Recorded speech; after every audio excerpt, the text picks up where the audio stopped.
जय हिंद दोस्तों। कैसे हैं आप लोग? देखिए, हम लोग चले थे। आज थोड़ा गला ख़राब है, इससे परेशान होने की बातें नहीं है। हम लोग आप लोग को हम राष्ट्रपति साहब के यहाँ पहुँचा दिए थे। उनके पहुँचाने के बाद अब उनके नीचे एक पद आता है उपराष्ट्रपति, यानी कि अनुच्छेद 62 तक राष्ट्रपति जी की चर्चा थी। अनुच्छेद 62 के बाद यानी कि 63 से हमारा उपराष्ट्रपति जी की चर्चा आती है। तो हम वाइस प्रेसिडेंट के बारे में हम लोग ध्यान देते हैं। देखिए, सबसे पहली बात अनुच्छेद 63 में कहा गया है कि भारत का एक उपराष्ट्रपति होंगे। क्या होंगे? भारत का एक उपराष्ट्रपति होंगे, उपराष्ट्रपति होंगे। जबकि इससे पहले बोला गया, अतिबामा ने बोला गया था कि भारत का एक राष्ट्रपति होंगे। 63 में बोला गया है भारत का एक उपराष्ट्रपति होंगे। अब बात यहाँ आती है कि एक कौन सा संविधान से लिया गया है? तो ये भी लिया गया है, कहाँ के संविधान से लिया गया है? तो ये भी लिया गया है USA, यानी कि अमेरिका की संविधान से लिया गया। कहाँ से लिया गया है? तो अमेरिका की संविधान से लिया गया है। भारत का एक उपराष्ट्रपति होगा, एक कहाँ की संविधान से लिया गया है? तो ये अमेरिका के संविधान से लिया गया है। वही अगर बात करते हैं हम लोग अनुच्छेद 64 की, कितना का जी? अनुच्छेद 64 का बात करते हैं। इसमें क्या कहा गया है? इसमें सिंपल से बात कहा गया है कि भारत का उपराष्ट्रपति जो है वो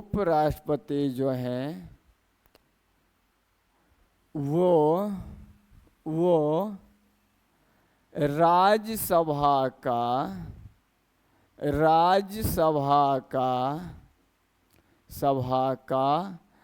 पदेन सभापति होंगे। यानी कहने की मतलब ये हुआ कि भारत का जो उपराष्ट्रपति का चुनाव जो भी व्यक्ति जीतेंगे, भारत के उपराष्ट्रपति का चुनाव जो भी व्यक्ति जीतेंगे वो पदेन सभापति होंगे। किसका? सभापति बनेगा जाए। कौन सा सभा का? तो राज्यसभा का, जिसको हम लोग उच्च सभा के रूप में जानते हैं। इस बारे में जानकारी दी गई, कितना में? 64 में दी गई है। अब हम लोग के पास एक आती है 65, अनुच्छेद 65।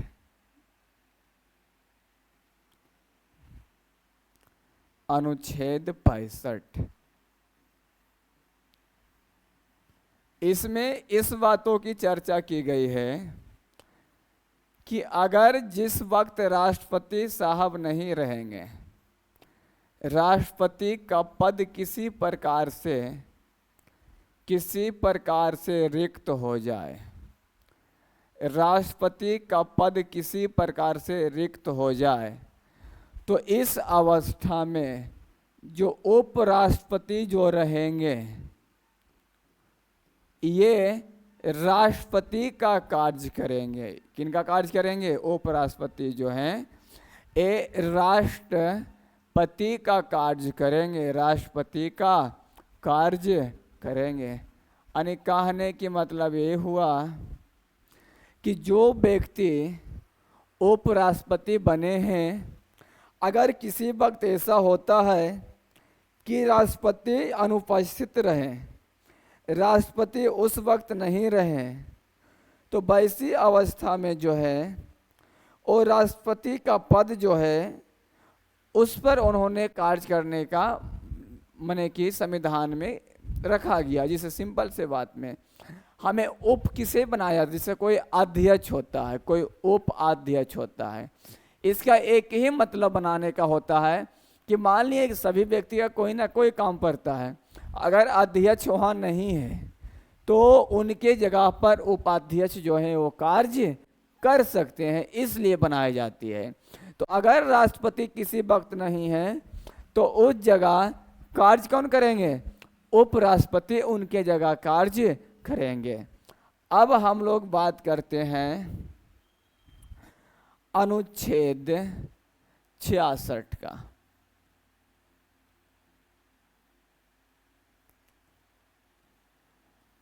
इसमें उपराष्ट्रपति का निर्वाचन की चर्चा है, निर्वाचन की चर्चा है। देखिए, जिस प्रकार से राष्ट्रपति साहब का निर्वाचन होती है, जिस प्रकार से राष्ट्रपति साहब का निर्वाचन होता है, उसी प्रकार से हमारे उपराष्ट्रपति साहब का भी निर्वाचन होता है। तो इसमें भी 66 का अनुच्छेद, इसमें 66 में 3 भाग में रखा गया है। पहला भाग में सिर्फ कहता है कि जो राष्ट्रपति हैं, उपराष्ट्रपति जो हैं, उनका निर्वाचन होगा, कंप्लीट होगा। कौन कौन लोग भाग लेंगे ये भी बताया गया है। इसमें भाग लेने वाला जो लोग होंगे वो संसद के दोनों सदन के होंगे। संसद के दोनों सदन के व्यक्ति जो हैं वो भाग लेंगे। सदन के व्यक्ति दोनों सदन, नीच सदन भी और अन्य लोकसभा भी और लेकिन वैसे व्यक्ति जो निर्वाचन होकर आए हैं, यानी जो चुनाव जीत कर आए हैं, निर्वाचन होकर आए हैं, वैसे व्यक्ति ही उपराष्ट्रपति के निर्वाचन में भाग ले सकते हैं। जो व्यक्ति निर्वाचन चुनाव जीत कर आए हैं राज्यसभा या लोकसभा में, वैसे व्यक्ति उपराष्ट्रपति के यहाँ मैंने चुनाव में भाग ले सकते हैं। इसकी चर्चा रखी गई है। अगला दूसर का बात ये कही गई है कि उपराष्ट्रपति बनते समय, माने बनने के बाद या बनते समय की बात करें, उस संसद के ना तो सदस्य हों और ना ही किसी विधान मंडल के सदस्य हों, ना ही किसी विधान मंडल के सदस्य हों, मंडल के सदस्य हो। ये दोनों का सदस्य नहीं होना चाहिए, तभी वो उपराष्ट्रपति का चुनाव में आ सकते हैं और उपराष्ट्रपति बन सकते हैं।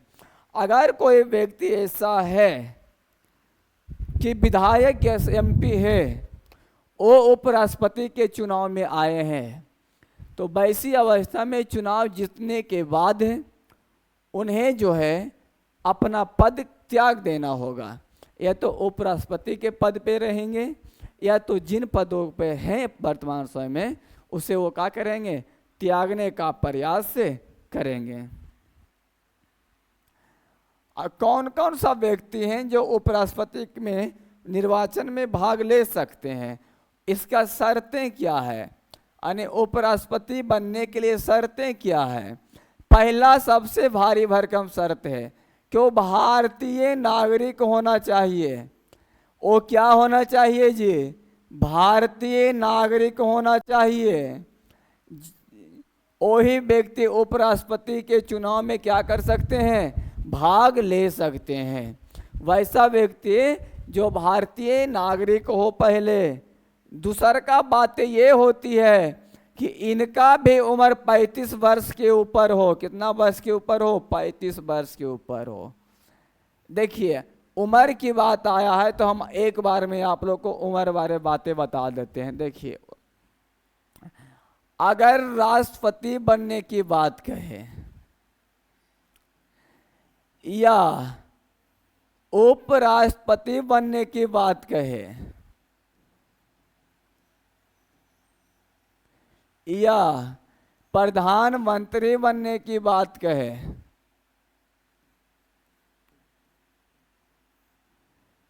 इन दोनों का उम्र जो है, ये तीनों का 35 साल होना चाहिए।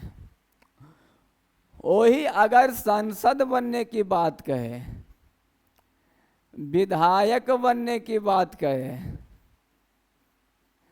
या किसी राज्य के सीएम बनने की बात हो, तो इस अवस्था में जो उम्र है वो होना चाहिए मात्र कितना, 25 साल। बस अगला बात ध्यान दीजिएगा, कितने समय तक मैंने कोई चुनाव जीता है, कितने समय का उनका पद होता है, उन्हें भी दो ही बातों पे ध्यान, एक 5 साल होती है, एक 6 साल होती है। तो देखिए ध्यान से, राष्ट्रपति की बात कहे, उपराष्ट्रपति की बात कहे, प्रधानमंत्री की बात कहे, ये तीनों का 5 साल है। कितना साल कार्यकाल है? 5 साल। सीएम साहब का है 5 साल। कितना साल है? 5 साल। 5 साल है। यही बात हम लोग से कह दे कि पंचायत माने स्थानीय चुनाव जो होती है, पंचायतीय और शहरीय जिसको नगर पालिका कहते हैं, इनके सभी चुनाव होने वाले व्यक्ति का जो कार्यकाल है 5 साल है। कितना साल है? 5 साल। जबकि सबका 5 साल है। सिर्फ 2 का ही ध्यान रखिएगा, एक विधान परिषद वाले व्यक्ति जो सब विधायक है, विधान परिषद का जो सदस्य है, और दूसर का राज्यसभा का जो सदस्य है, सभा का जो सदस्य है, ये दोनों का कार्यकाल होता है सिर्फ और सिर्फ कितना वर्ष का? 6 वर्ष का। बाकी सभी का कार्यकाल जो है वो 5 वर्ष का होता है। इन बातों को ध्यान रखिएगा। हाँ, हम लोग शर्तें में चल रहे थे, भारत के नागरिक होना चाहिए, 35 वर्ष का होना चाहिए। अगला है कि राज्यसभा का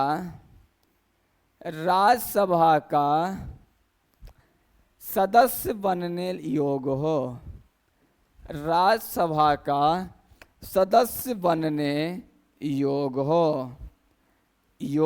हो। इन बातों को भी रखा गया है।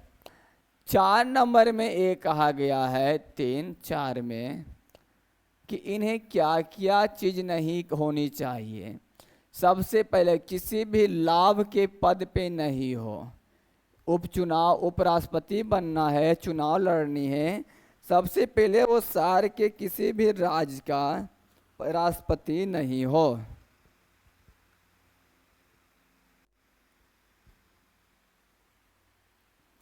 चलिए अगला, अब हम लोग अनुच्छेद कितना में चलते हैं? अनुच्छेद 66 के बाद अनुच्छेद 67 की बातें करते हैं। अनुच्छेद कितना कीजिए? तो अनुच्छेद 67 की हम लोग बातें करते हैं। इसमें कहा गया है कि इनका जो अवधि है, इनका जो कार्यकाल है वो 5 वर्षों का है। कितने वर्षों का है? इनका जो कार्यकाल है वो 5 वर्षों का है। 5 वर्षों का है। उपराष्ट्रपति साहब का जो कार्यकाल है वो 5 वर्षों का है। हमने अभी ही इसकी चर्चा की थी। कितने सालों का लिए रहेगा? 5 सालों तक रहेगा। अगला अनुच्छेद 68 कहता है कि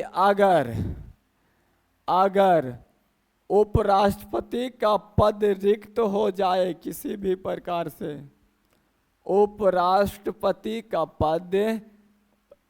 पद रिक्त हो जाए, किसी भी प्रकार से रिक्त हो जाए, तो जल्दी से जल्दी चुनाव करवाना है, यानी कि निर्वाचन करवाना है। अगर राष्ट्रपति का कार्यकाल खत्म होने वाला है तो कार्यकाल खत्म होने से पहले ही उनका निर्वाचन करवा लिया जाएगा। ऐसी प्रावधान बनाया गया है अपना संविधान में। 59 की बातें करता है, 59 की बातें करता है। इनका शपथ भी, इन्हें क्या लेना है? इन्हें शपथ भी लेना है। 59 की बातें करते हैं। इनमें उपराष्ट्रपति साहब का शपथ की चर्चा है। उपराष्ट्रपति साहब का शपथ की चर्चा है। कितना में? अनुच्छेद 59 में। अनुच्छेद 59 में किनकी शपथ की चर्चा है जी? तो अनुच्छेद 59 में राष्ट्रपति साहब का शपथ की चर्चा है।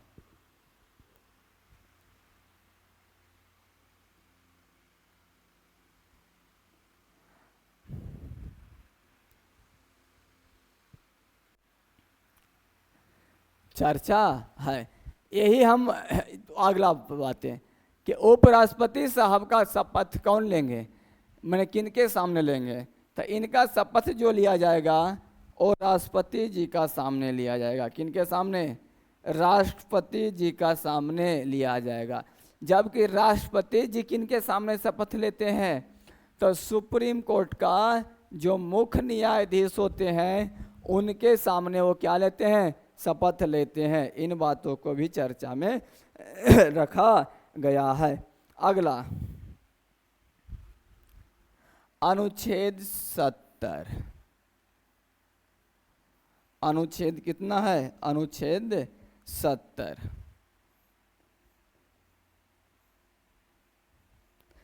कहता है अगर दोनों पद रिक्त हो जाए, इसमें कहते हैं आकस्मिक शक्ति, आकस्मिक स्थिति में, स्थिति में यानी कब आकस्मिक स्थिति आएगा?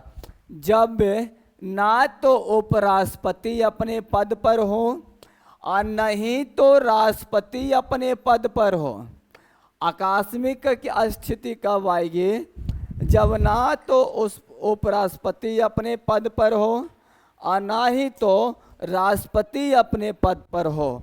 तो इस अवस्था में एक नियम बनाई गई है कि वैसी अवस्था में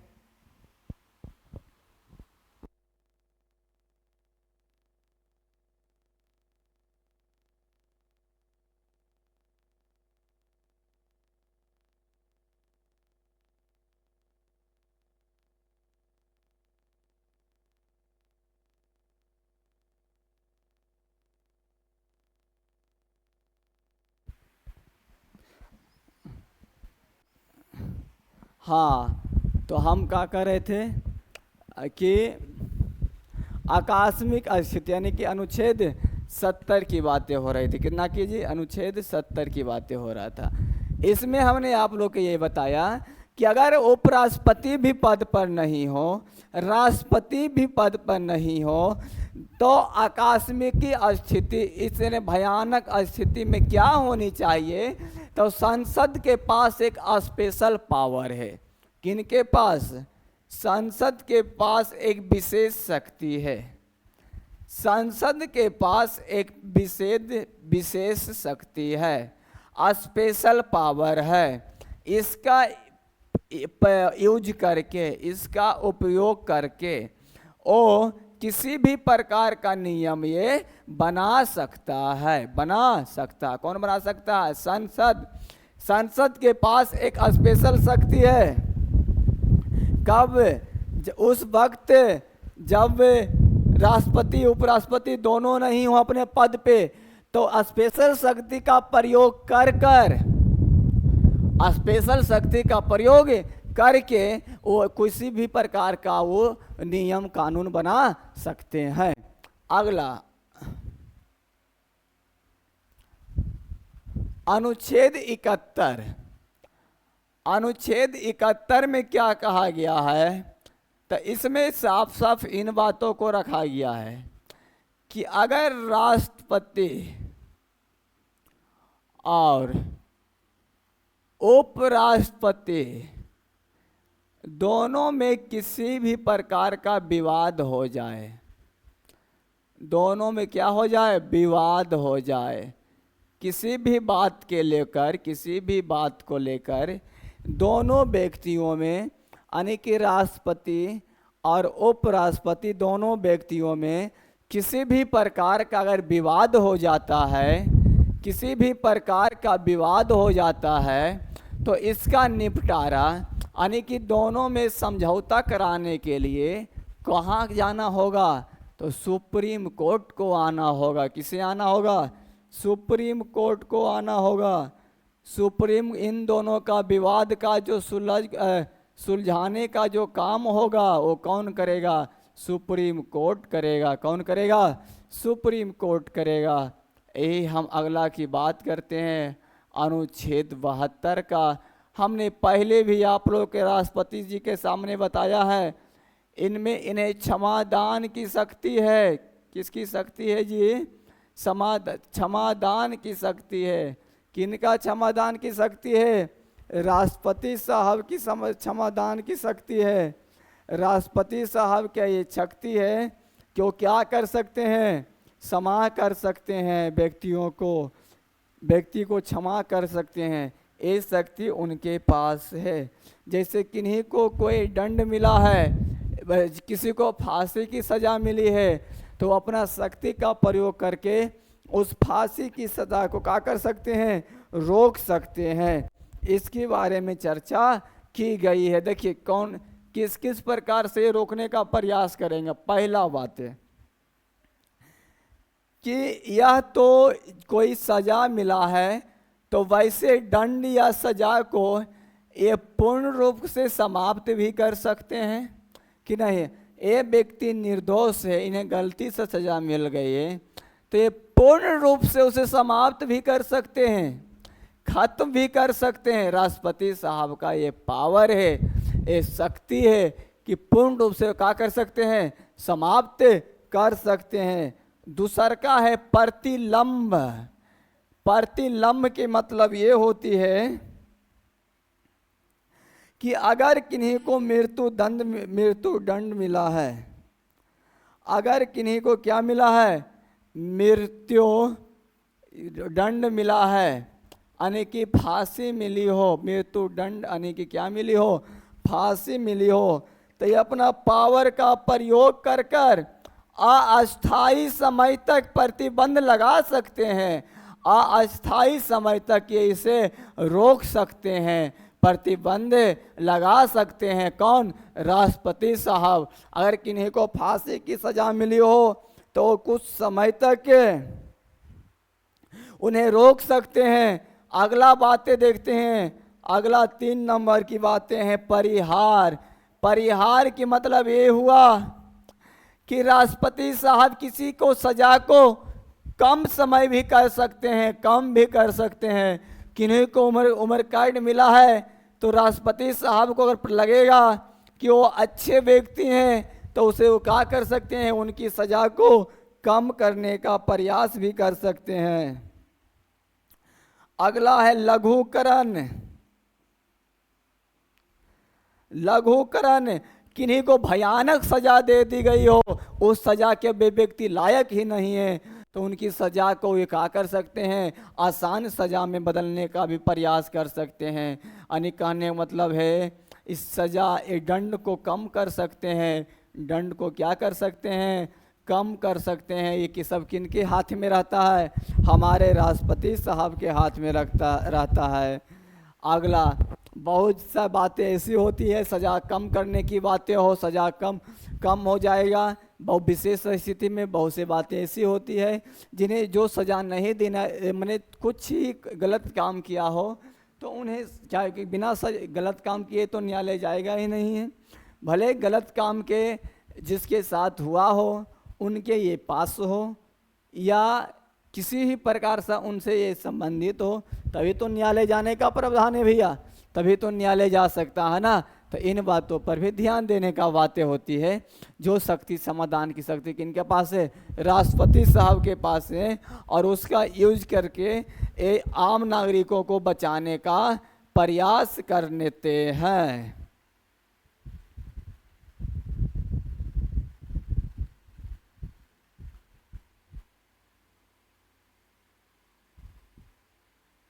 चलिए, अनुच्छेद 73। अनुच्छेद कितना है? अनुच्छेद 73 है।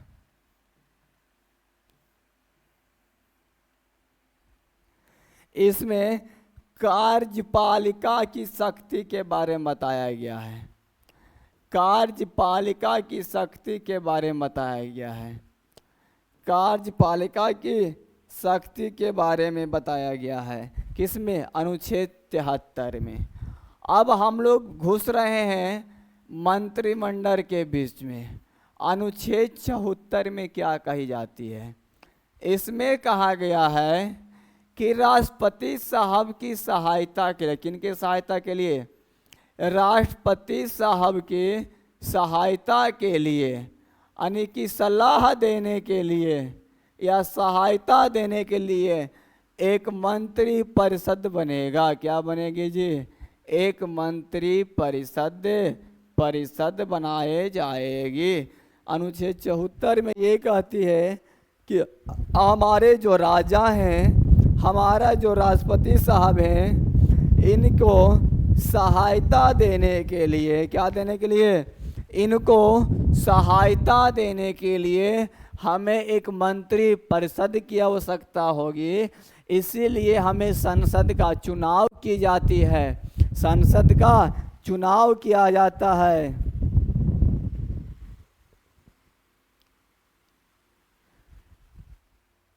मंत्री परिषद होना चाहिए। इसलिए हम लोग किसका चुनाव करते हैं? राष्ट्रपति की सलाह देने के लिए हम लोग संसद का चुनाव करते हैं, यानी एमपी का चुनाव करते हैं। और साथ ही साथ राज्यसभा का संसद का चुनाव करते हैं। यानी संसद का भी दो भाग, लोकसभा का संसद और राज्यसभा की संसद का चुनाव करते हैं। यही बात करते हम लोग कि अनुच्छेद 75 में क्या कहा गया है। तो अनुच्छेद 75 में साफ साफ इन बातों को रखा गया है कि जो मंत्री परिषद होगा, अनुच्छेद 75 के पहला में कहता है कि जो मंत्री परिषद होगा, जो कैबिनेट मंत्री बनेगी, जो राष्ट्रपति साहब की सहायता करेगा, उसमें एक प्रधानमंत्री होगा जिसका सबसे सर्वोच्च पद होता है। इन्हीं की बातों को सब मानेगा। यानी मंत्री परिषद में भी एक प्रधान होगा जिन्हें क्या कहा जाएगा? प्रधानमंत्री कहा जाएगा। जो मंत्रियों की नियुक्ति के राष्ट्रपति की करता है, ये प्रधानमंत्री की सलाह पर ही होगा। एक प्रधानमंत्री होंगे, इनसे सलाह ले लिया जाएगा। क्या लिया जाएगा? सलाह लिया जाएगा। उसके बाद जो हमारे राष्ट्रपति साहब है वो मंत्री परिषद की क्या करेंगी? नियुक्ति करेंगे। पहले तो प्रधानमंत्री की नियुक्ति कर दिए राष्ट्रपति साहब। आप लोग सुने होंगे चुनाव जीतने के बाद सबसे पहले प्रधानमंत्री पद लेंगे, उसके साथ में एक दो व्यक्ति और पद लेंगे जिन्हें कंप्लीट है कि यही पद इन्हें मिलने वाला है। उसके बाद जाकर मंत्री परिषद के लोग पद लेते हैं। तो यही कहा गया है 75 में कि मंत्री परिषद होगी जिसका प्रधानमंत्री प्रधान होंगे। ये सलाह दी जाती है। फिर प्रधानमंत्री राष्ट्रपति को सलाह देंगे कि इन व्यक्तियों को, इन संसद को क्या कीजिए? अपने मंत्री परिषद में शामिल कीजिए। इन बातों की चर्चा की गई है। अब इन बातों को यहाँ पर ये भी रखा गया है कि इसमें कितना मंत्री होना चाहिए। तो प्रधानमंत्री सहित 15% मंत्री बनेगा। हमारा जितना भी सीट है उसमें से प्रधानमंत्री को गिनती करके लोकसभा की कुल सीटों के 15% व्यक्ति, यानी 15% सदस्य जो हैं वो मंत्री परिषद में शामिल होंगे। कहाँ शामिल होंगे? मंत्री परिषद में शामिल होंगे। ये भी अपने आप में अत्यंत महत्वपूर्ण बातें हैं।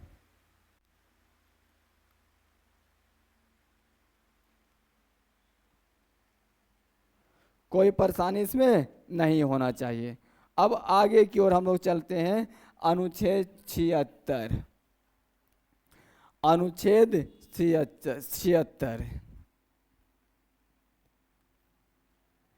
इसमें सिंपल प्रश्न आता है कि भारत का महान न्यायवादी का पद कहाँ पर है। तो भारत के महान न्यायवादी, न्यायवादी पद कहाँ पर है। तो भारत का महान न्यायवादी पद की चर्चा 76 में है। अब बात ये होती है कि महान न्यायवादी अब यहाँ पर क्या करेंगे?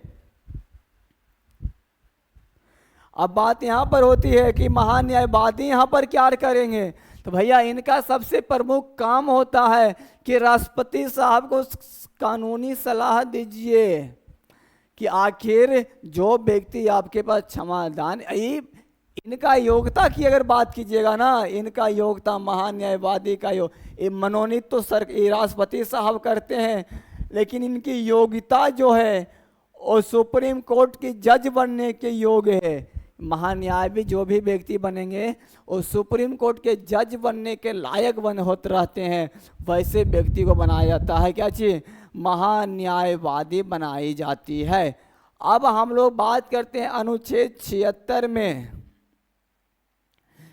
कितने 77 में, अनुच्छेद कितना में 77 में, अनुच्छेद 77 में, इसमें इन बातों को रखा गया है कि राष्ट्रपति साहब के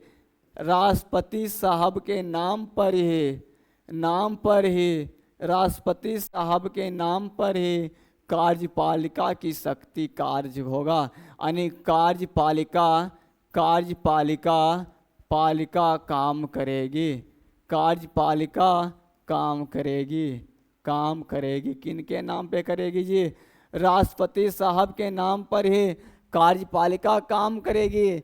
कोई भी कार्रवाई करना हो, कोई भी बातें करना हो, वो बात किनके नाम पे होगा, राष्ट्रपति के नाम पे होगा। इसलिए हम लोग की जितना भी कानून हम लोग के पास बनकर आता है या जो भी नियम बनता है, या अभी जो केंद्र सरकार के नियम की बातें कर रहे हैं, राज्य सरकार की नहीं, इनका तो राज्यपाल के अधीन होता है, और केंद्र सरकार के नियम जो भी है, या फिर किसी दो देशों के बीच में समझौता हो रहा, भले हमारे प्रधानमंत्री साहब जाते हैं लेकिन उनका सिग्नेचर मान्य होता है। मैंने मेन समझौता कब होता है, जब उस पर राष्ट्रपति साहब का सिग्नेचर हो जाता है।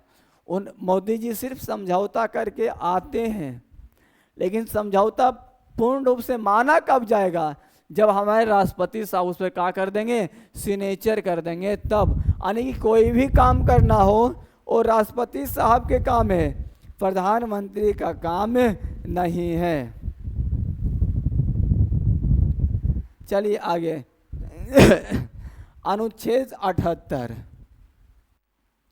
यानी कार्यपालिका का प्रधान कौन होते हैं, राष्ट्रपति। प्रश्न आएगा कार्यपालिका का प्रधान कौन होते हैं जी, राष्ट्रपति साहब होते हैं। अगला बातें करते हैं हम लोग अनुच्छेद 78 में, ध्यान से देखिएगा, ध्यान से सुनिएगा। 78 अनुच्छेद में क्या कहा गया है, इसमें साफ साफ इन बातों को रखा गया है कि हमारे प्रधानमंत्री साहब जो हैं,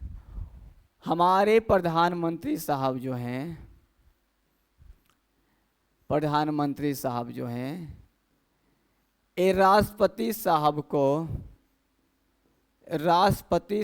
को संसद के प्रत्येक घटना को बताएंगे, संसद के घटनाओं को क्या करेंगे, बताने का परिकाम करेंगे। हमारे जो प्रधानमंत्री साहब जो हैं वो संसद में घटी घटनाओं को, मंत्रिपरिषद के बीच में जो भी विचार विमर्श हुआ है उन सभी को राष्ट्रपति जी को बताना है। राष्ट्रपति जी चाहें तो प्रधानमंत्री साहब से ये मांग भी कर सकते हैं कि आज आपके कार्यालय यानी आपकी संसद में किन बातों पे चर्चा की गई है, कृपया कर हमें बताने का प्रयास कीजिए, ये राष्ट्रपति साहब कर सकते हैं। यही अगर हम बात कर दें अनुच्छेद 79 में, किसमें ये, अनुच्छेद 79 में, इसमें संसद का गठन की चर्चा है। किसकी चर्चा है, संसद की गठन की चर्चा किसमें है जी, अनुच्छेद 79 में है। संसद के गठन की चर्चा किसमें है, अनुच्छेद 79 में है। इन बातों को आप अच्छी प्रकार से ध्यान दीजिए कि संसद प्रश्न पूछा हुआ है कि संसद का जो गठन है वो किस में रखा गया है, अनुच्छेद 79 में रखा गया है। अब यहाँ पर आप लोग ध्यान से समझने का प्रयास कीजिएगा। आँखें कान सब खोल के रखिएगा। यहाँ से आप लोग के बीच एक अति महत्वपूर्ण टॉपिक के रूप में आ रहा है। क्या आ रहा है? हम संसद के बारे में समझने का प्रयास करते हैं। सबसे पहले हम आप लोग को इन बातों की चर्चा करवाने जा रहे हैं कि अगर हम लोग संसद, जिसे हम लोग एमपी कहते हैं, एमपी करते हैं, ये पार्लियामेंट का जो मेंबर्स होते हैं, ये बात अलग है। अब पार्लियामेंट जो है उनकी बातें अलग है, उनकी बातें अलग है। पार्लियामेंट यानी संसद की बातें कर रहे हैं। हमारे भारतीय संसद के 3 अंग हैं। हमारे भारतीय संसद के 3 अंग हैं। 3 अंग कौन कौन से हैं, जिनके बारे में चर्चा करने जा रहे हैं। पहला अंग हम लोग के पास कौन सा है जी? तो पहला अंग के रूप में हम लोग के पास राष्ट्रपति साहब हैं। ये भी भारतीय संसद का एक स्तंभ है, एक अंग है। दूसर का अंग है राज्यसभा, तीसर का अंग है लोकसभा। यानी कि भारतीय संसद के ये 3 अंग हुआ। राष्ट्रपति हुए, राज्यसभा हुए और लोकसभा हुए। ये 3 गो क्या है? हमारे भारतीय संसद का एक अंग के रूप में कार्य करते हैं। कौन कौन जी? राष्ट्रपति साहब, राज्यसभा और लोकसभा। राज्यसभा और लोकसभा हम बारीकी से एक को समझने का प्रयास करते हैं। राष्ट्रपति साहब के बारे में तो चर्चा हम लोगों ने पहले ही किया था। अनुच्छेद 52 में कहा गया है कि हमारे देश का एक राष्ट्रपति होंगे। कार्यपालिका शक्ति का जो प्रधान होते हैं वो हमारा राष्ट्रपति साहब ही होते हैं। इनके बारे में चर्चा हम लोगों ने कर चुके हैं पूरी तरह से। राज्यसभा के बारे में चर्चा करना है, जिनके बारे में हम यहाँ पे चर्चा करने जा भी रहे हैं। चर्चा करने क्या कर रहे हैं? जा भी रहे हैं। तो देखिए, संसद के 2 अंग, राज्यसभा और लोकसभा। राज्यसभा और लोकसभा और राष्ट्रपति। राष्ट्रपति के साहब की हम लोगों ने चर्चा किया है। अब राज्यसभा और लोकसभा की चर्चा करना है।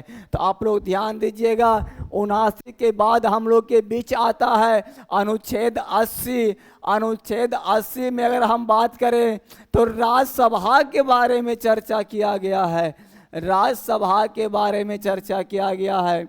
तो आप लोग ये भी ध्यान दीजिए कि राज्यसभा की जो चर्चा किया गया है अनुच्छेद कितना में? तो अनुच्छेद हम लोग का 80 में। ये राज्यसभा होती क्या है? तो हम लोग एक बारीकी समझने का प्रयास करते हैं। यानी भारत में जो राज्यसभा की सीटों की संख्या है वो कितनी है? भारत में राज्यसभा की सीटों की संख्या जो है 243 सीट है। कहाँ जी? भारत में 243 सीटें हैं। हर एक राज्यों में सीटों की संख्या अलग अलग है। झारखंड के पास 7 है, बिहार के पास 16 है। इस प्रकार से हर एक राज्यों में क्या है? इनकी सीटों की संख्या अलग अलग होती है। इन बातों को भी हम लोग ध्यान से देखेंगे। तो राज्यसभा और लोकसभा के में कौन से राज्य में कितने सीटें हैं, ये हम स्पेशल चलेंगे एक राज्य में। उस वक्त हम आप लोग को कौन से राज्य है, उसका राजधानी क्या है, वर्तमान में उसका मुख्यमंत्री कौन है और उनकी स्थापना उस राज्य का कब हुआ है, उस राज्य में राज्यसभा की सीटें कितनी हैं, लोकसभा की सीटें कितनी हैं, विधानसभा की सीटें कितनी हैं, विधान परिषद की सीटें कितनी हैं, उनके यहाँ उच्च न्यायालय की स्थापना किया कब हुआ है। इन 6 बातों को हम एक स्पेशल क्लास में लेके चलेंगे। समझिए ना, इसमें परेशान होने की कोई बातें नहीं है। चलिए आगे। 243 सीटें हैं। इन्हें कहा जाता है ये उच्च सदन है। कौन से सदन है जी? ये उच्च सदन है, उच्च सदन है। ये कौन सा सदन है? उच्च सदन है। जबकि लोकसभा की बात करते हैं तो लोकसभा कौन सा सदन है? तो निम्न सदन होती है। कौन सा सदन होती है? तो लोकसभा एक निम्न सदन होती है। इन बातों को भी हम लोग को पर ध्यान देनी होगी, ध्यान देनी होगी कि कैसी सजा है, तो एक निम्न सजा, क्योंकि वो जनता चुनता है, यहाँ जनता नहीं, जनता के प्रतिनिधि के लोग चुनते हैं, जनता नहीं चुनता है। इन बातों को भी ध्यान देनी होती है। इसमें जनता नहीं चुनती है, जनता के प्रतिनिधि को चुना जाता है।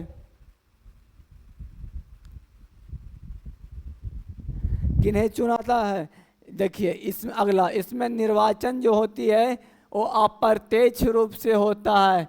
क्यों अप्रत्यक्ष रूप से होता है? क्योंकि जनता नहीं चुनती है, यहाँ सभी प्रतिनिधित्व करने वाला लोग चुनते हैं। और ये लोग पैसों बहुत कमाते हैं जी, ध्यान दीजिएगा। जब राज्यसभा का चुनाव होता है तो इसमें लोग बहुत पैसे दिया फेंका जाता है। वर्तमान समय के चुनाव की बातें करते हैं, क्या है कि इनमें तो जनता आएगा नहीं, विधायक भाग लेगा, हम लोग का वार्ड भाग लेगा, मुखिया भाग लेता है, सरपंच, ये सब माने कि जिससे हम लोगों ने चुना है वो लोग भाग लेता है। जब ये लोग क्या करते आएंगे अपना क्षेत्र में, जितना भी मुखिया है वो सबको पैसा बांट देते हैं, भैया ये लीजिए इतना लाख रुपया, हमें वोट दे दीजिए। सब लोग खुश होते हैं, वोट भी सब लोग ले लेते हैं, चुनाव भी जीतते हैं। और मुखिया सब भी इतने होशियार, विधायक वार्ड भी सब उतनी होशियार, और बीजेपी वाला से भी पैसा ले लेगा, कांग्रेस वाला से भी पैसा ले लेगा, दोनों तरफ से पैसा, एक दो व्यक्ति और भी आएंगे उन लोगों से भी पैसा ले लेगा और आराम से रहेगा। आप चुनाव जीतिए या नहीं जीते उससे क्या मतलब, कोई मतलब नहीं, पैसा तो मिल गया। अरे भैया बहुत अच्छी बात है ना। चलिए, एक ऐसी चुनाव होती है अप्रत्यक्ष होता है, इसमें प्रतिनिधित्व भाग लेते हैं, ये उच्च सदन होता है। इनमें कार्यकाल कितना वर्षों का होता है? तो 6 वर्षों का होता है। अगर हम कार्यकाल की बात करें तो कितने वर्षों का होता है? 6 वर्षों का इसमें कार्यकाल होता है। और एक बार में 2-2 साल के बाद इसमें चुनाव होता है, हर एक 2 साल के बाद। और इन दो कब कि 6 वर्षों का कार्यकाल है सर, और 2 ही साल के बाद चुनाव कैसे हो सकता है? तो कुल सदस्य का 1/4 भाग का ही चुनाव होता है, सबका नहीं होता है। कुल सदस्य का 1/4 भाग का ही चुनाव होती है राज्यसभा के अंतर्गत। चलिए आगे की ओर हम लोग चलते हैं, इसमें कोई परेशानी की बातें नहीं हैं। अब अनुच्छेद हम लोग चल लेते हैं। अनुच्छेद कितना? तो अनुच्छेद 81। अनुच्छेद 81, अनुच्छेद 81 में हम लोग का लोकसभा का चर्चा है, लोकसभा का चर्चा है। देखिए ध्यान से, सबसे पहले इसे कहा जाता है नीच सदन, निचले सदन। कौन सदन जी? निचले सदन। क्यों निचले सदन कहा जाता है? क्योंकि ये जनता के द्वारा चुना गया, प्रत्यक्ष रूप से चुना जाता है। हम यहाँ पर वोट देते हैं, उस अनुसार से इनका चुनाव होती है और ये चुने जाते हैं। यानी ये कौन सदन के व्यक्ति है? तो निचले सदन के व्यक्ति होते हैं, जो कहाँ चले जाते हैं? लोकसभा के संसद के रूप में जाते हैं, और निचले सदन के व्यक्ति होते हैं। इन बातों को भी हमें ध्यान देनी होती है। चलिए आगे की ओर हम लोग शुरू करते हैं। लोकसभा की बातें करते हैं। लोकसभा के कार्यकाल कितने सालों का होता है जी? 5 सालों का होता है।